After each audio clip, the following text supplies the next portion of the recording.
Saúdo-vos com a graça e a paz do nosso Senhor e Salvador Cristo Jesus. Vocês estão me ouvindo bem aí atrás? Acho que é porque eu estou sem retorno. Abram comigo a palavra de Deus ao livro de Efésios capítulo 2. Efésios capítulo 2.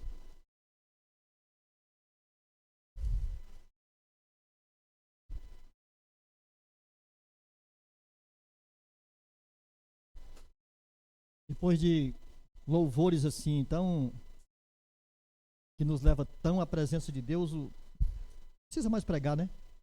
A gente já está edificado, né? Oh, glória a Deus. Oh, glória a Deus. Mas sabe, irmãos, a vida, ela é cheia de altos, de baixos, de dificuldades, de problemas. E volta e meia, né? Os crentes mesmo, eles tem hora que estão aqui, tem hora que estão aqui, tem hora que estão lá embaixo, enfim, é uma gangorra, né? Passamos por um período, agora no começo da semana passada, né? Começo do mês, né? De uma festa pagã onde nós conhecemos como carnaval e na realidade é conhecida como a festa da carne, onde muitos extravasam os seus desejos pecaminosos, né? Se mergulham, se veredam nas drogas, no álcool, na prostituição, na pornografia, enfim. Eles entram por esses caminhos de devassidão e é algo... Claro, eu estou falando daqueles que não professam a fé em Jesus, né? Aqueles que andam absolutamente longe dos caminhos de Deus. Mas também, o microfone está baixo, mas dá para aumentar mais um pouco aí? A Fatinha disse que está baixo, eu não estou ouvindo, na realidade eu não estou ouvindo. Mas na realidade, isso também tem que trazer para mim e para você um alerta, nós que caminhamos na comunhão da igreja. A ponto de nós pensarmos e olharmos para nós mesmos e, sei lá, fazermos a nós mesmos uma pergunta: como eu estou caminhando, como está a minha vida diante de Deus? Como eu tenho professado a fé, como eu tenho mergulhado em comunhão com meus irmãos, com a igreja?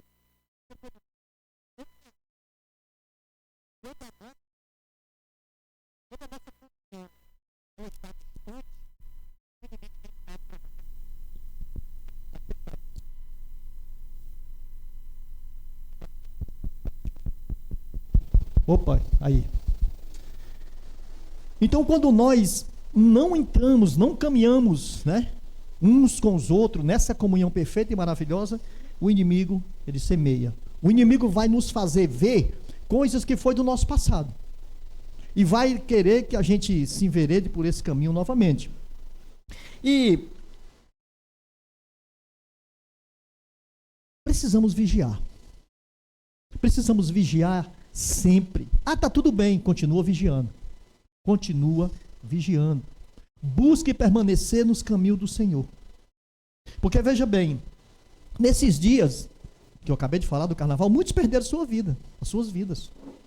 Muitos se enveredaram por caminhos sem volta. E uma palavra dura é que muitos estão no inferno. E muitos estão caminhando para o inferno. Porque na realidade o pecado, ele tende a arrastar as pessoas ou até os crentes que já professaram a fé em Jesus para que voltem ao prazer do pecado, ao prazer da carne, a voltar para a vida velha. Essa é a ação do inimigo. Esse é o trabalho do inimigo. E nesse lugar vai se viver sem esperança, sem luz. E quando nós vivíamos lá, nós sabemos que era assim. Sabe por quê? Porque o nosso ser se preenchia, mas ele não se satisfazia. Se preenchia momentaneamente com as coisas do mundo. Era assim, mas não ficava satisfeito, não satisfazia o nosso ser.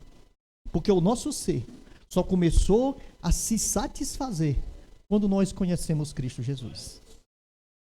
Porque Jesus preenche a lacuna, preenche o vazio que tem no nosso coração, na nossa vida. Porque tudo sem Jesus é passageiro. Tudo sem Jesus é passageiro. Então nós precisamos perguntar, nós precisamos estar olhando para nós e meditando, como está a minha vida na igreja? Como está a nossa comunhão? Como permanecer nessa comunhão? Essa é a pergunta que eu e você precisamos fazer para nós todos os dias. Aqui nesse texto que nós vamos ler agora, de Efésios capítulo 2, a partir do versículo 11, eu quero aí que você olhe. Eu queria que você também separasse um texto, que nós vamos também meditar, para você não perder tempo na hora que eu entrar nele. Você separa aí, nós estamos aqui em Efésios capítulo 2, a partir do versículo 11, mas eu quero que você separe na sua Bíblia Colossenses capítulo 2, do versículo 11, e depois do 16 ao 21. Certo? São esses dois textos, a gente vai estar abrindo, e para que na hora que eu citar você não fique procurando e perder tempo, ó, Colossenses capítulo 2, versículo 11. E depois no versículo 16 ao 21, do mesmo Colossenses capítulo 2. Certo? Já está aqui? Aqui é o texto atual. Todo mundo separou aí? Amém? Muito bem. Então,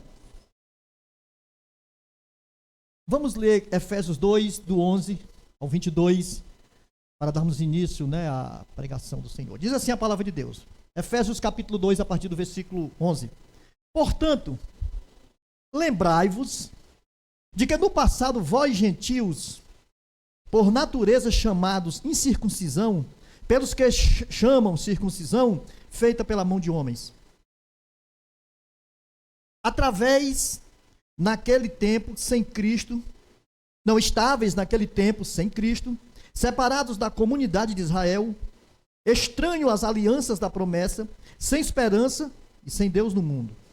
Mas agora, em Cristo Jesus, vós, que antes estáveis longe, viestes para perto pelo sangue de Cristo. Pois Ele é a nossa paz. De ambos os povos fez um só, derrubando a parede da separação, em seu corpo desfez a inimizade. Isto é, a lei dos mandamentos contidos em ordenanças, para em si mesmo criar dos dois um novo homem, fazendo assim a paz.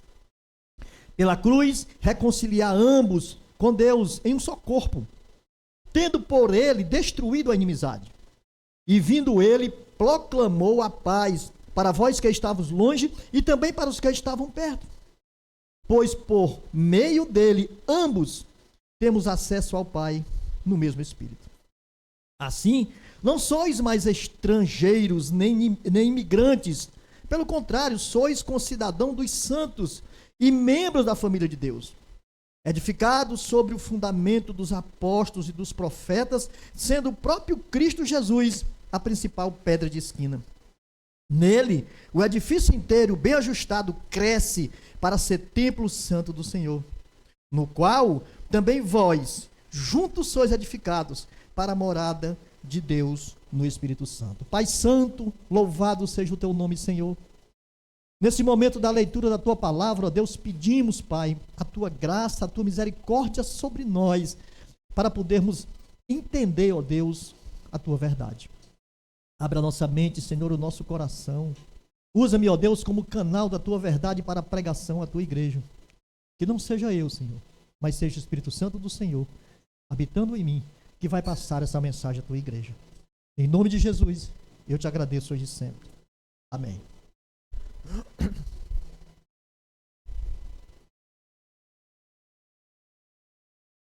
Para nós compreendermos o que Paulo está falando aqui, nesse texto que nós acabamos de ler, nessa exortação que ele faz nesse texto, nós precisamos olhar o contexto aqui, no início da carta, aos Efésios capítulo 2. Porque é interessante que Paulo, ele começa dizendo que o Senhor deu vida quando todos estavam mortos nos seus delitos e pecados. Olha o versículo primeiro aí.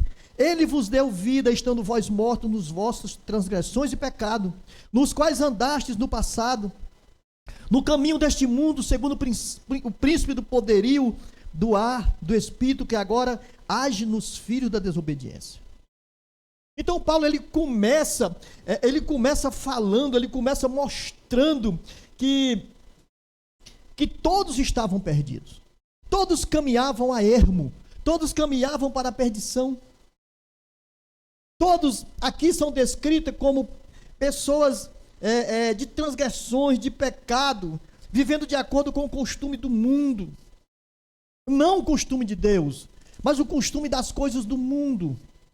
Seguindo o príncipe da potestade do ar, seguindo Satanás, se enveredando por caminhos obscuros, e seguindo ainda os desejos carnais, caminhando na vontade da carne, e eram todos filhos da ira de Deus.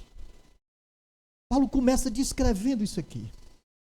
E claro, isso era e é a condição de todo aquele que caminha sem Cristo, porque nós um dia caminhamos assim. Nós um dia estivemos lá, caminhando sem Jesus.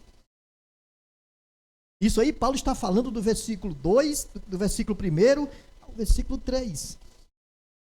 Do versículo 4 ao versículo 7, ele ainda vai falar da graça de Deus e da sua completa misericórdia, porque Deus é maravilhoso. Porque mesmo andando assim, ele nos alcançou. Ele transformou. Ele mudou. E é tão importante nós compreendermos esse início aqui, porque Paulo aqui ele está exortando a igreja de Éfeso, aos gentios, porque os gentios, para que eles não voltassem à vida velha, e claro, nós somos esses gentios também, porque nós não somos judeus. Então é importante nós compreendermos esse início, nós vivenciarmos isso. Então aqui do versículo 4 ao 7, ele vai falar da graça de Deus e da sua misericórdia completa, da sua completa misericórdia. Porque em contraste com a morte espiritual da humanidade, ele agora vai dizer que há uma extraordinária graça e misericórdia de Deus para todo aquele que entrega a sua vida, que confia, que acredita no Senhor. O amor e a graça de Deus são tão grandes. Esse amor, essa graça é tão maravilhosa, que ele vivificou em Cristo todo aquele que professa, que confessa a fé nele. Ele vivificou, porque nós estávamos mortos. Todos estávamos mortos. E essa salvação, ela chegou. E aqui é o resultado da rica misericórdia de Deus. Porque é uma misericórdia sem tamanho.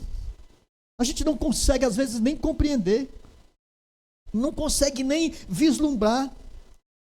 E tudo isso, a gente precisa compreender que é o resultado da misericórdia de Deus e não das obras. Vamos entender bem isso aqui. E não das obras humanas, para que ninguém possa se orgulhar. Não. A misericórdia, a obra e a graça é de Jesus. Amém? Isso é importante compreendermos. Porque todos nós, servos de Deus, ressuscitados em Cristo Jesus, todos nós, com Ele nos assentamos depois dessa misericórdia e dessa graça nos lugares celestiais. Como está aí no texto do capítulo 2, versículo 4 ao 7, está aí. Você pode examinar. Eu quero até que você desse separado para você ler em casa essas passagens. Entendeu? Porque ele vai reiterar a nossa posição espiritual de identidade com Jesus, de identidade com Cristo. Ele vai dar ênfase a isso.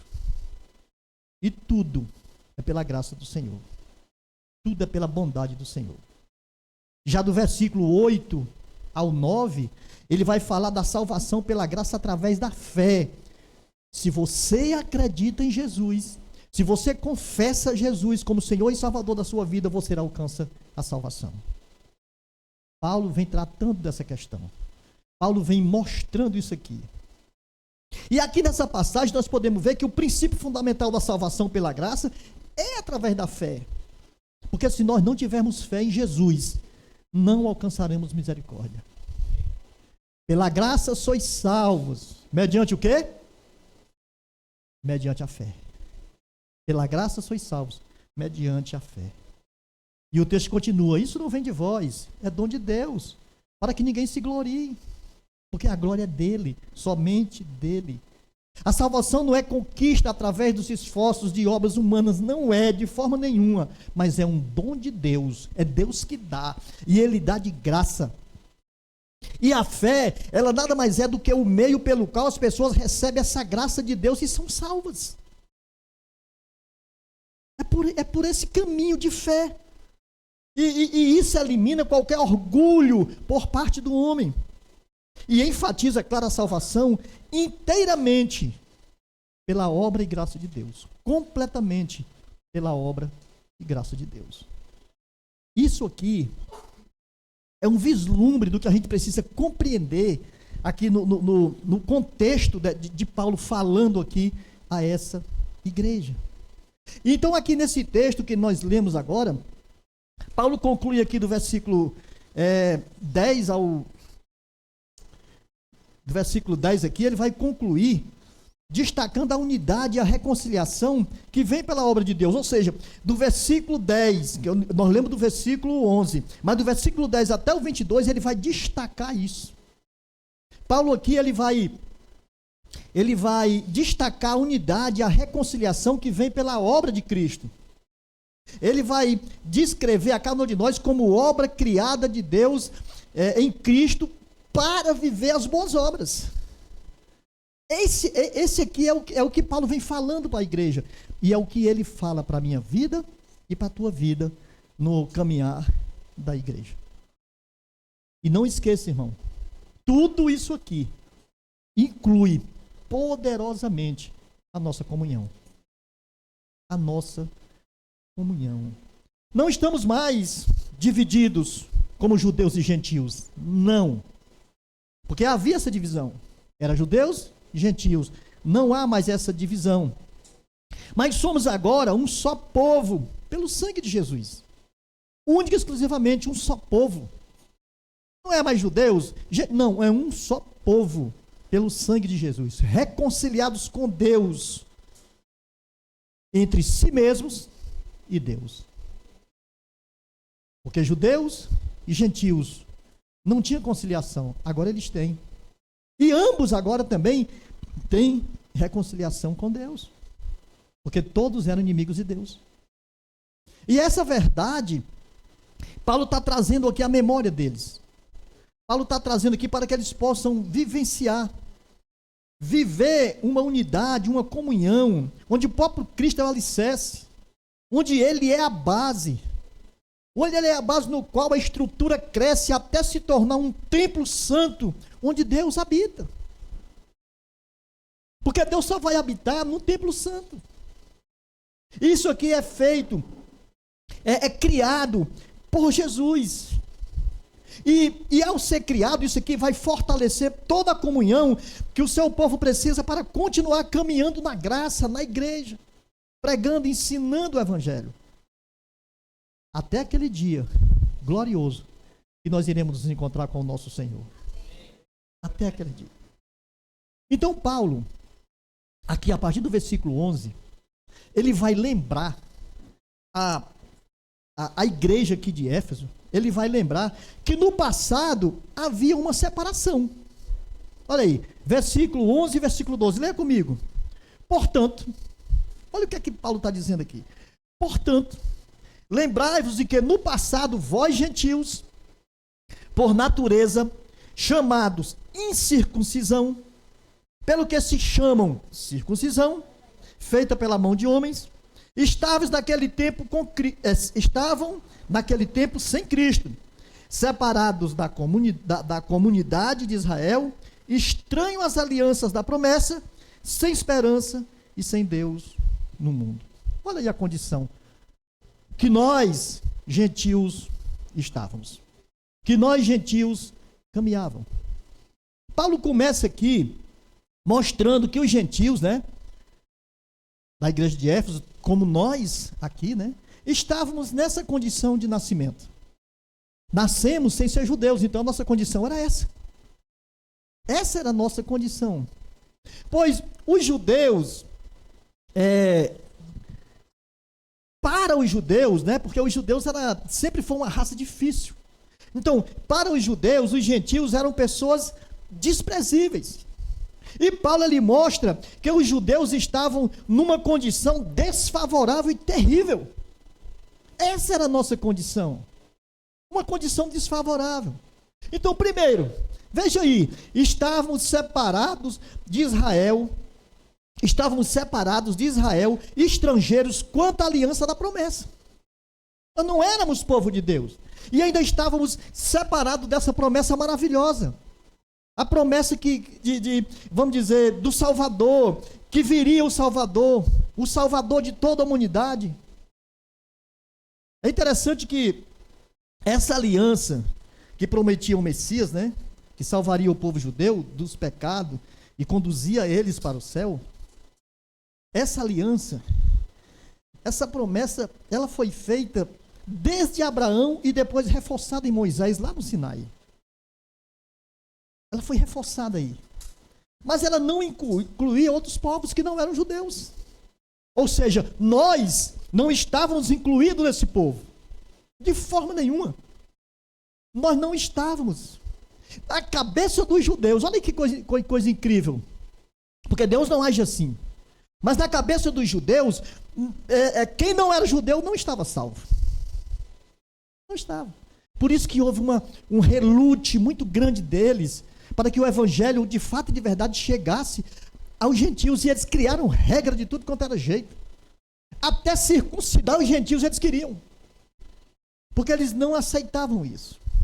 Então por isso Paulo afirma aqui, que a condição do não-judeu antes de Cristo não era fácil. Era, primeiro, sem esperança. O texto está dizendo aí, lembrai-vos, né? Não, versículo 12, estavam naquele tempo sem Cristo, separados da comunidade, estranhas alianças, sem esperança. Eles viviam uma vida sem qualquer tipo de promessa que motivasse eles a continuarem buscando uma vida melhor, uma vida em Deus, uma vida espiritual preenchida com o Espírito Santo de Deus. Os judeus, eles esperavam o Messias, ou seja, o Cristo, mas os judeus não. De forma nenhuma. Aliás, os judeus não, os gentios. Os judeus esperavam, mas os gentios não. Os gentios não esperavam. E Paulo, ele continua e diz, não apenas sem esperança, mas eles também viviam sem Deus no mundo. Meu irmão, viver sem Deus no mundo, misericórdia. Nós não podemos nem imaginar o que é caminhar sem Deus. Jesus, por causa do pecado da humanidade, ele estava no Getsêmani, ele orou, ele clamou, ele falou com o Pai. E o desespero de Jesus naquele instante foi tão grande, que o seu suor se transformou em gotas de sangue. Não por causa do sofrimento que ele iria enfrentar, iria ser preso, escarnecido, iriam enfiar uma coroa, tudo, Jesus sabia de tudo isso. Mas o sofrimento não foi isso. O sofrimento e a angústia de Jesus foi que Deus não estava caminhando com ele naquele momento de que os pecados viriam sobre ele. E nós não temos nem noção do que é viver sem Deus. E quantas vezes estamos na igreja, caminhando, e às vezes queremos sair. Quantas vezes se faz isso? Porque se não tem conhecimento do que é viver sem Deus. Os gentios aqui, Paulo está dizendo que eles viviam sem esperança, viviam sem Deus. Meu irmão não quer viver sem Deus. Carnaval levou um bocado de gente para o inferno porque estavam sem Deus. Morreram sem Deus. E a palavra do Senhor é muito clara. Aquele que morre sem Cristo, a sua vida está condenada. A sua vida está condenada. E se não eram judeus, se eram gentios, eles não tinham Deus, ou pelo menos o Deus que eles serviam não era o Deus verdadeiro. E a condição de separados, sem Deus, sem esperança. Era também a nossa condição espiritual antes de conhecer Jesus. Nós vivíamos nos nossos delitos e pecados, mas pela graça hoje nós fomos alcançados, caminhamos com Jesus e estamos em comunhão uns com os outros e com Cristo Jesus. Por isso é importante nós assegurarmos essa nossa comunhão, nós segurarmos isso e não deixar passar. Nós vivíamos nessa condição, essa era a nossa condição, porque nós não éramos judeus e não somos judeus. Isso precisa ser repensado por mim e por você, como servos do Senhor, nessa caminhada. Devemos olhar para essa condição e sermos eternamente gratos a Deus pelo que Ele fez com nós, de onde Ele nos tirou e de onde Ele nos colocou, e agradecermos imensamente todo dia, nos agarrarmos para vivermos essa comunhão que tanto agrada ao Senhor. Amém? Então Paulo, ele vem dizendo que no passado havia uma separação. Agora do versículo 13 ao 18, o apóstolo Paulo aqui vai dizer que no presente há uma reconciliação. Porque assim como tinha uma separação, hoje tem uma reconciliação. Essa reconciliação chegou. E Paulo nos revela que por meio de Cristo os cristãos não judeus foram aproximados do Deus verdadeiro. O sangue de Cristo foi o meio para essa aproximação. Olha aí do versículo 13 ao versículo 18. O que é que Paulo vai dizer? Mas agora, em Cristo Jesus, vós que antes estavam longes, viestes para perto pelo sangue de Cristo. Pois Ele é a nossa paz. De ambos os povos fez um só, derrubando a parede da separação. E em seu corpo desfez a inimizade. Isto é, a lei dos mandamentos contidos em ordenanças, para em si mesmo criar dos dois um novo homem, fazendo assim a paz. E pela cruz reconciliar ambos com Deus em um só corpo, tendo por ele destruído a inimizade. E vindo ele, proclamou a paz para vós que estavais longe, e também para os que estavam perto, pois por meio deles, ambos temos acesso ao Pai e no mesmo Espírito. Observe que por 3 vezes Paulo fala aqui a palavra ambos, ou seja, judeus e gentios, judeus e gentios, judeus e gentios. Por 3 vezes Paulo fala isso aqui. Então, aqui nós podemos ver a graça e a intervenção de Deus em favor dos pecadores perdidos, porque nós estávamos, e claro, não só nós, mas os judeus também, que ainda não tinham confessado Jesus como Senhor e Salvador de suas vidas, estavam também no mesmo barco, estavam na mesma caminhada. Então, por causa dos pecados, todos eram inimigos de Deus, inimigos uns dos outros, por causa do pecado. Mas Jesus, ele reconciliou judeus e gentios, e ele ainda foi além. Além dele ter reconciliado judeus e gentios, ele colocou num só corpo, que é a igreja. A igreja. A igreja do Senhor Jesus. É o corpo vivo de Jesus. É o corpo vivo. Jesus realizou a mais completa e bem-sucedida missão de paz da história. Jesus realizou isso, a mais completa. Ele desfez a amizade entre judeus e não judeus. Jesus fez isso. E o seu objetivo era criar um novo homem. A partir do amor, Jesus fez isso. Jesus fez assim. Judeus e gentios fazendo a paz para viverem com Deus. Olha que coisa maravilhosa. Quem poderia fazer isso? Quem poderia fazer isso? Porque veja bem, os judeus sempre foram diferentes dos gentios. Eles sempre foram bem diferentes. Tanto na religião, como no alimento. E nós vemos isso na palavra de Deus. Há coisas que os judeus não comiam.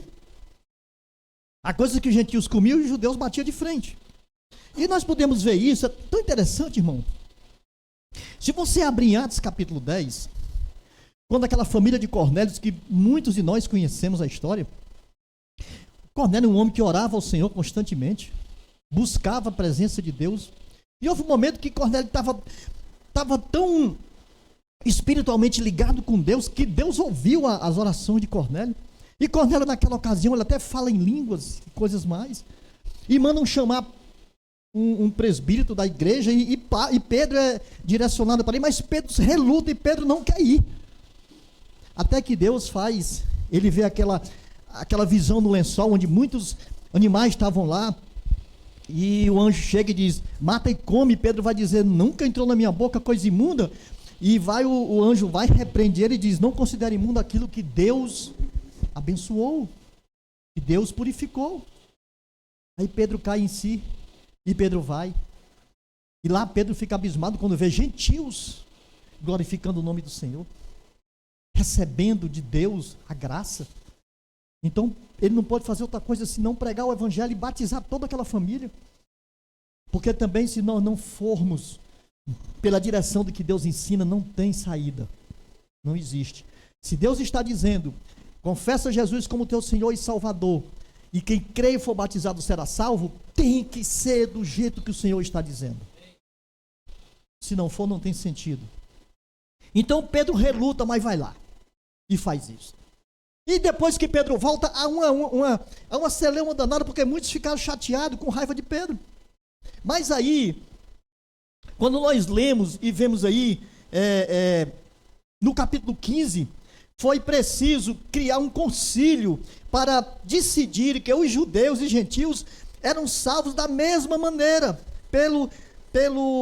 pela fé em Cristo Jesus, pelo sacrifício de Jesus. Esse concílio está em Atos capítulo 15. Então aí foi decidido que os judeus, que os gentios eram salvos do mesmo jeito que os judeus, pela fé em Jesus. Pela fé em Jesus. E Paulo disse que ambos os povos se tornaram um só homem. O que ele quer dizer com isso? Que eles não se tornaram só judeus, mas eles se tornaram alguém melhor do que os judeus. Eles se tornaram uma nova criação de Deus. Olha que coisa maravilhosa que o evangelho faz. Agora não eram mais dois povos, era um. Lembra da história da mulher samaritana? Aquela história da mulher samaritana é algo fantástico. Porque aquela mulher ali, ela era gentia. E ela sabia que não podia adorar como os judeus. Mas o que é que o texto diz? Que vem a hora, e já chegou, em que os verdadeiros adoradores adorarão o Pai em espírito e em verdade. Se o espírito está quebrantado, se o espírito está derramado na presença de Deus, aleluia. O nosso Deus não é Deus só de judeu, é Deus de gentios. Nós éramos gentios, mas agora é um só povo. Um só povo. Não só judeus, mas agora um só povo, uma nova criação de Deus. Porque Cristo Jesus, através do Evangelho, através da sua vida, ele aboliu as leis cerimoniais judaicas. Ele quebrou isso. Jesus quebrou a circuncisão. Jesus quebrou os sacrifícios. Jesus quebrou os alimentos, as regras, as festas, o sábado. Jesus aboliu tudo isso. Porque Jesus cumpriu a lei. Agora eu quero que você abra em Colossenses, como eu pedi para você marcar. Colossenses capítulo 2. Só para contextualizar aqui e reforçar o que eu estou dizendo. Colossenses capítulo 2, versículo 11, ele vai dizer assim, ó. Nele quem? Em Jesus. Nele também fostes crucificados com a circuncisão que não é feita por mãos humanas, o despojar da carne pecaminosa, isto é, a circuncisão de Cristo. Hoje, Escute bem uma coisa, antes de nós continuarmos. Hoje, nós somos circuncidados de coração. O nosso coração é circuncidado. Ele é cortado. Ele é aberto. E a verdade do Senhor vai mergulhar nele. E quando essa verdade mergulha nos nossos corações, nós conseguimos professar a grande verdade de Deus. Nós conseguimos abraçar a fé e caminharmos em comunhão para a glória eterna. Com os corações circuncidados. Mas olha o versículo 16. Aqui falando que Jesus quebrou, todas as cerimônias. Ele vai dizer, versículo 16: assim, ninguém vos julgue pelo comer ou pelo beber, ou por coisas de dias de festas, ou de lua nova, ou de sábados, os quais são sombra das coisas que haveriam de vir, mas a realidade é Cristo. Ninguém seja árbitro contra vós, fingindo humildade ou culto aos anjos, baseando-se em coisas que tenha visto, inutilmente arrogantes em seu conhecimento carnal, e não retendo a cabeça, com o qual todo o corpo, suprido e organizado pelas juntas e ligamentos, vai se desenvolvendo segundo o crescimento e a condição concedido por Deus, visto que morrestes com Cristo para os espíritos elementares do mundo, porque vós sujeitais ainda a mandamentos como se viesse no mundo, tais como não toques, não proves, não manuseis. Todas essas coisas desaparecerão com o uso, pois são preceitos e doutrinas de homens. Jesus quebrou tudo isso. E como Jesus quebrou tudo isso? Na cruz. Na cruz ele aboliu, cumpriu todas as questões e nos livrou delas. Graças a Deus, nós não vivemos dessas questões mais, porque Jesus quebrou isso. Quando nós vemos em Levíticos capítulo 11, é interessante que as leis faziam distinção entre pessoas puras e impuras. Fazia essa distinção, e todos os gentios eram impuros. Não havia pureza, segundo a lei judaica, não havia. Havia uma separação entre judeus e gentios. Havia essa separação. Mas Jesus, ele fez a reconciliação e quebrou essa separação. Quebrou o muro dessa separação. Havia uma separação que era terrível, mas na sua morte na cruz, o véu do santuário rasgou-se de cima a baixo, nos dando acesso, nos dando condição de nos achegarmos à presença desse Deus maravilhoso que é o nosso Deus. Nos dando condição de vivermos essa graça infinita dele. Agora Jesus, ele é Senhor tanto de judeus como de gentios. Ele é o nosso Senhor. Ele é o nosso Salvador. Nós somos um agora. Não é mais judeus e nem gentio, é um só povo. É um só povo. E sabe, irmãos, se nós enunciarmos aqui, a gente vai ver algo tremendo aqui. Olha aí o que é que o versículo 14 vai dizer? Que ele se tornou a nossa paz. Como havia separação, agora não é mais, porque Jesus fez essa paz. Ele se tornou a nossa paz. Versículo 15 vai dizer que ele fez essa paz. E como ele fez essa paz? Lá na cruz do Calvário. Ele fez essa paz. E no versículo 17 vai dizer que ele proclamou essa paz. Jesus é a paz que eu e você hoje temos para vivermos em comunhão. Oh, glória a Deus. É Jesus. Mas em segundo lugar aqui, dentro de que Paulo está dizendo aqui que havia uma reconciliação, ele desfez a inimizade entre pecadores e Deus. Versículo 16, 17 e 18. Diz aí. Pela cruz, versículo 16. reconciliou ambos com Deus em um só corpo, tendo por ele destruído a inimizade. E vindo ele, proclamou a paz, para que vos estáveis, para vós que estáveis longe, e também para os que estavam perto. Pois por meio dele, ambos temos acesso ao Pai no mesmo Espírito. Paulo, aqui, ele declara que não somente gentios precisam de reconciliar-se com Deus, não, mas também os judeus precisam. E tudo isso vem por meio de Cristo. Essa reconciliação não vem por mais ninguém, a não ser por meio de Cristo. Como assim? Se o judeu já era um povo de Deus, mas em Romanos 3, 23 vai dizer que todos pecaram. Todos, absolutamente todos pecaram e destituídos estão da graça de Deus. Necessitam de Deus. Romanos 6, 23 vai dizer que o salário do pecado é a morte. Então todos estavam caminhando para a morte. Mas o presente gratuito de Deus é a salvação por meio da cruz. E foi isso que nós gentios recebemos e os judeus também. Quando confessaram Jesus, aqueles que confessaram Jesus, eles receberam.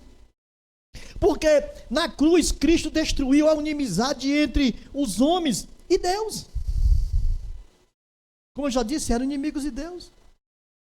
Então na cruz, Jesus, ou seja, Deus, puniu os nossos pecados. Ele puniu todo o nosso pecado. E ali ele fez, na cruz, ele satisfez a sua justiça. Amém. Paulo aqui, ele é uma exortação maravilhosa à igreja de Éfeso. Se lembrem, não esqueçam, havia separação, mas hoje há reconciliação. Mas em contrapartida, em terceiro lugar aqui, Paulo ele vai falar de uma unificação, ou seja, uma comunhão eterna. Olha aí o versículo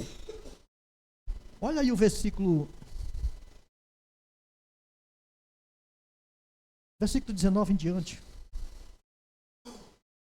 Ele vai dizer, assim não sois mais estrangeiros, nem imigrantes. Pelo contrário, sois concidadãos dos santos e membros da igreja de Deus, edificados sobre o fundamento dos apóstolos, dos profetas, sendo o próprio Cristo Jesus a principal pedra de esquina.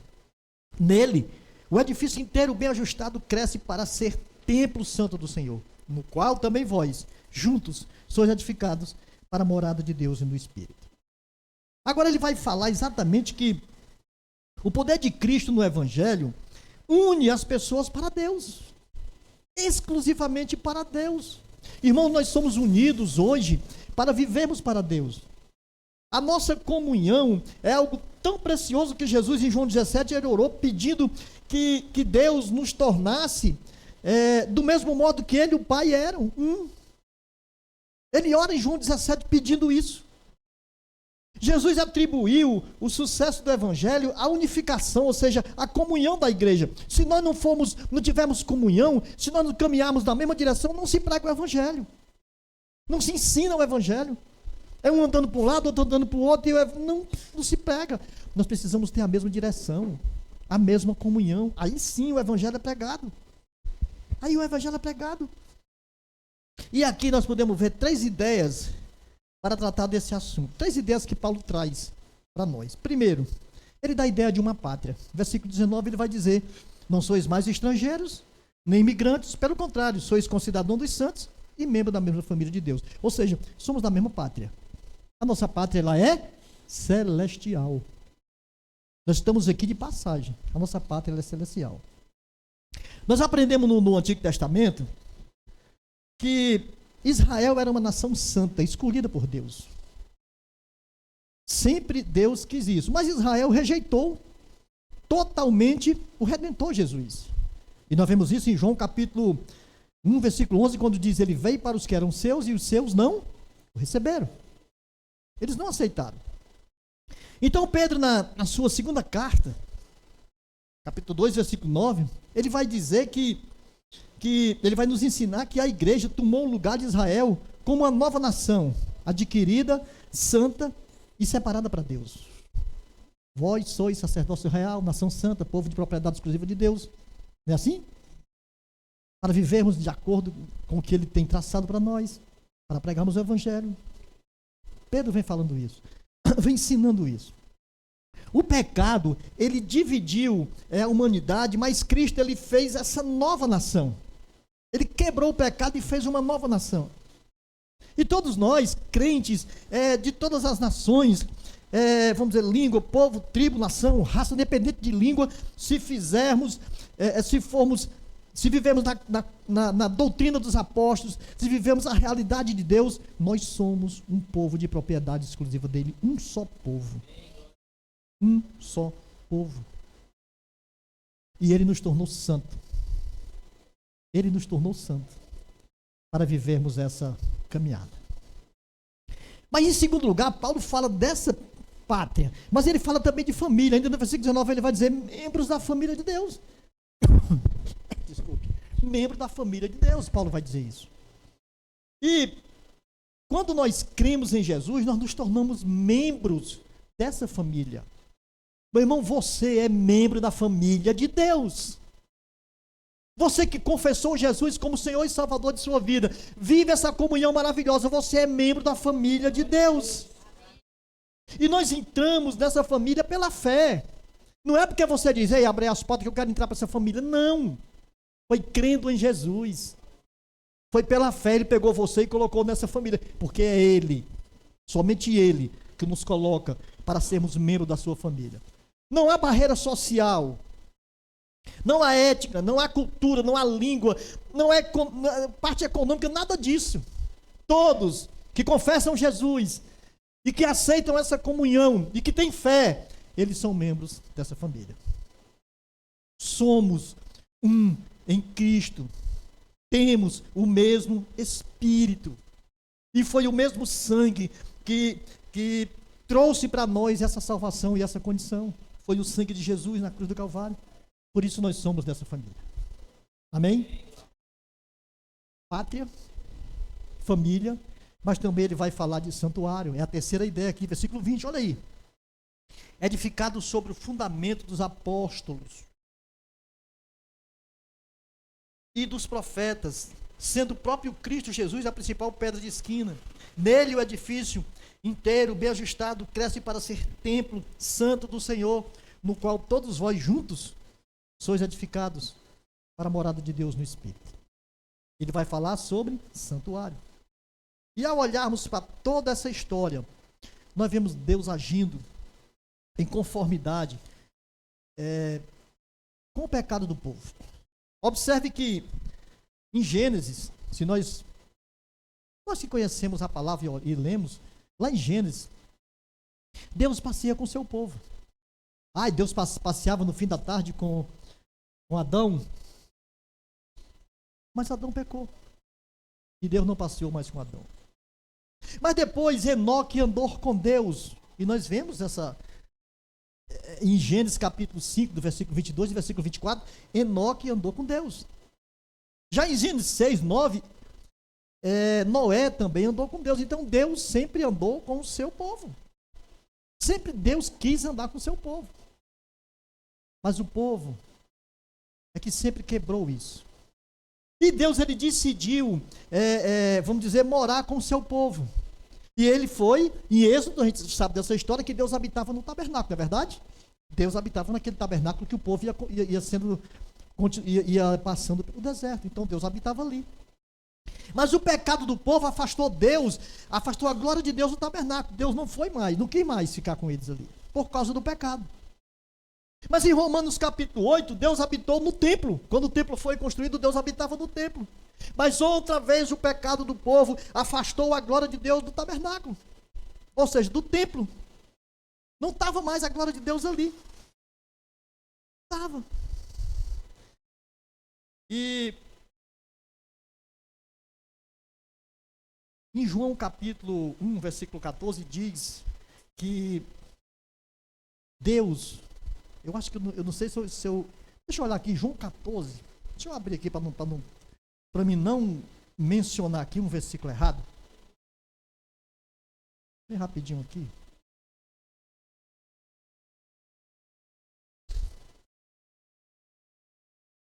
João 1,14, aliás. Deus veio para que eram os seus e seus não aceitaram. Acho que é esse o versículo. Acho que eu citei ele nesse instante. É João 1,14, né? Eu acho que... Será que é João 1,14? Deixa eu ver aqui. Não, é João 1,14 mesmo. O verbo se fez carne e habitou entre nós. Pronto, é esse versículo. Certo? É João 1,14. O verbo se fez carne e habitou entre nós. Ou seja, Deus sempre quis caminhar com seu povo. Sempre quis habitar com seu povo. Então o verbo se fez carne. Deus habitou no próprio Filho. Quando Jesus veio, Deus habitou no próprio Filho. Mas os homens rejeitaram esse Filho e levaram esse Filho para a cruz. Então hoje, por meio do seu Espírito, Deus habita na igreja, irmãos. Deus habita aqui, por meio do seu Espírito. Não num templo feito de pedra, de barro, Não, nada disso. Mas Ele habita no coração daqueles que confessam Cristo como Senhor e Salvador da sua vida. Deus habita no seu coração. Essa é a grande verdade. Ele habita na igreja. Ele habita na igreja, como está aqui em versículo 22. Ele habita na igreja, no qual também vós juntos sois edificados para a morada de Deus no Espírito. Ele habita na igreja. Oh, glória! Então aqui o santuário, ele vai se moldando, vamos dizer, a verdade de Deus, o fundamento dos apóstolos. Vamos dizer, Cristo está, vamos dizer, conosco. Ele era a pedra angular, ele é a pedra fundamental da sua igreja. Ele é essa pedra. Então juntos, nós vamos nos tornando um edifício onde o Senhor morará eternamente. Nós vamos nos tornando esse edifício. Deus não habita em templo feito por mãos de homens. Não, Deus não habita. Mas Cristo habita em todo aquele que arrependido confessar a sua vida e seus pecados a Ele. Amém? O que nós aprendemos e o que nós podemos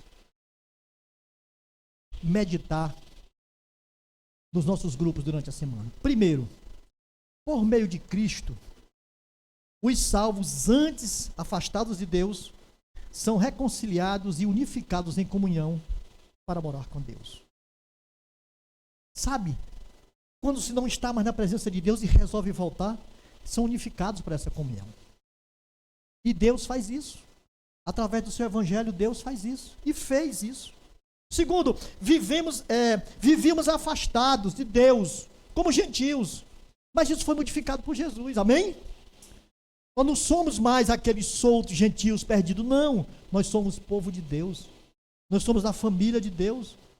Hoje nós somos impulsionados a uma comunhão que agrada a Deus. E tudo isso por causa de Jesus. Terceiro, somos salvos por Jesus. Transformado em algo melhor do que gentio. Nós fomos transformados em povo de Deus. Olha que maravilha. Povo de Deus, com o propósito de pregar o evangelho, de anunciar Jesus. Por isso nós precisamos ser gratos a tudo que Jesus fez e faz em nossas vidas. Em quarto, o que nós aprendemos? Que Cristo desfez a inimizade entre nós e nós, ou seja, gentios e judeus, e entre Deus.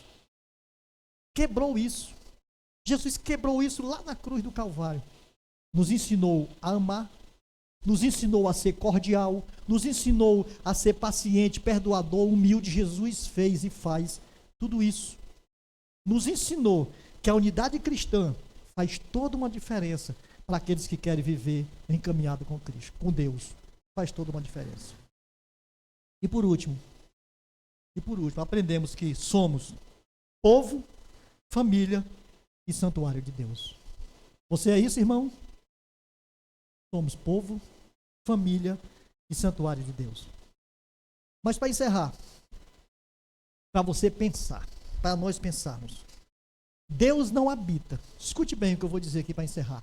Deus não habita em lugar impuro, Não, Deus só habita em lugar puro. Por isso, eu preciso perguntar para mim, e você precisa perguntar para você: como está a nossa vida de santidade e como está a nossa comunhão diante de Deus? Olha a exortação que Paulo faz a essa igreja. Olha a exortação que Paulo fez aqui para as nossas vidas. Como está a tua vida de santidade? Como está a tua comunhão? Isso é importante. Porque se você quer que Deus habite na sua vida, essa história tem que mudar.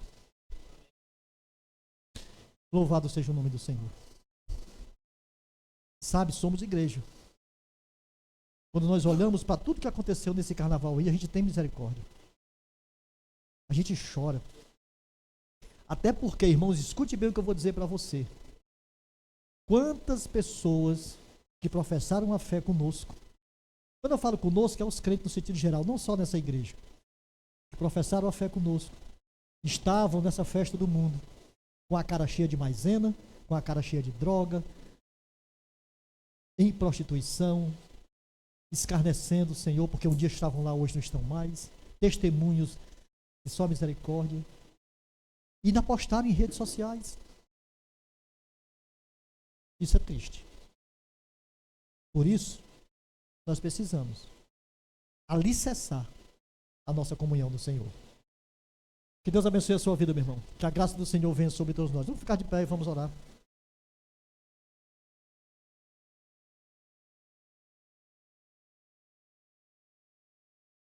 Deus soberano, Pai Santíssimo, Deus de misericórdia.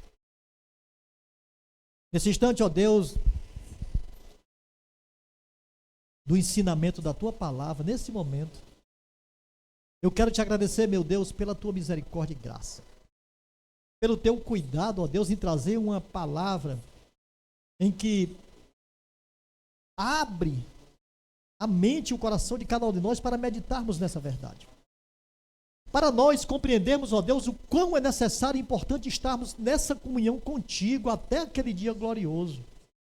Ó Senhor, somos povo do Senhor, somos famílias do Senhor.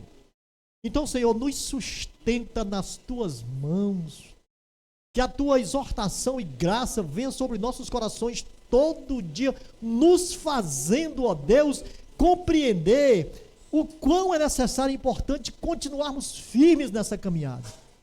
Porque não tem nada, ó Deus, absolutamente nada que possa existir de bom sem a tua presença. Caminhar sem o Senhor, isso é impossível para nós. Oh, Pai, ajuda-nos. Derrama dessa parcela no coração de toda a tua igreja que ora está aqui. Que a tua misericórdia venha sobre nossos corações. Ó Senhor, abre nossa mente e nosso intelecto para essa verdade. Ó Senhor, que essa tua palavra nessa manhã possa ter sido assim, algo que penetrou e vai nos fazer voltar para casa edificados pela tua graça. Nos ajuda, Senhor, a meditarmos nessa verdade, a termos, ó Deus, as nossas vidas sempre aos teus pés. Faz assim, não nos deixa nos desviarmos nem para a direita nem para a esquerda, porque o nosso caminho rumo à vida eterna, rumo à salvação, é somente o Senhor. Obrigado, Pai, por todas as coisas. Abençoe, Pai, cada irmão que está aqui nessa manhã. Abençoe aqueles que não puderam vir. Que a tua graça venha sobre nós, Senhor, todos os dias. Tem misericórdia, Senhor. Tem misericórdia de nossas vidas, porque somos pecadores, somos falhos, mas a nossa vontade, ó Deus, é de estarmos com o Senhor sempre.